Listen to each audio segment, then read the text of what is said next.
Royal media news, बातम्या आणि बरंच काही. पुणे सोलापूर राष्ट्रीय महामार्गावरून कदम वाघ वस्ती परिसरात लोणीकाळभर पोलीस चौकीच्या हद्दीत रस्त्याच्या कडेला धोकादायक अवस्थेत लोखंडी बॅरिगेड तुटून रस्त्याच्या बाजूला आले आहेत. या बॅरिगेडमुळे दुचाकी आणि चारचाकी वाहन चालकांना अचानक अडथळा निर्माण होऊन अपघाताचा धोका वाढला आहे. विशेषतः रात्रीच्या वेळी किंवा वेगात येणाऱ्या वाहनांना तो दिसणे कठीण जात असल्याने अपघात होण्याची शक्यता अधिक आहे. या ठिकाणी आधीच वाहतुकीची मोठी गर्दी असते. अशा परिस्थितीत अशा प्रकारचे अडथळे योग्य पद्धतीने न लावल्यास गंभीर अपघात घडू शकतात, अशी भीती व्यक्त करण्यात येत आहे. दरम्यान स्थानिक पोलीस प्रशासनाच्या कार्यक्षमतेवरही प्रश्नचिन्ह उपस्थित होत आहे.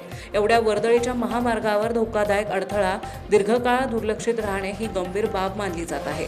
नागरिकांच्या सुरक्षेची जबाबदारी असलेल्या यंत्रणेने अशा प्रकारांकडे दुर्लक्ष करणे ही निष्काळजीपणाचीच उदाहरणे असल्याची टीका स्थानिकांकडून होत आहे.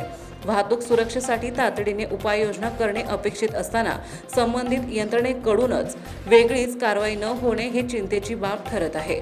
नागरिकांनी या प्रकरणी तत्काळ दखल घेऊन योग्य ती कारवाई करण्याची मागणी केली आहे. रॉयल मीडिया न्यूजसाठी प्रतिनिधी दिनेश कदम.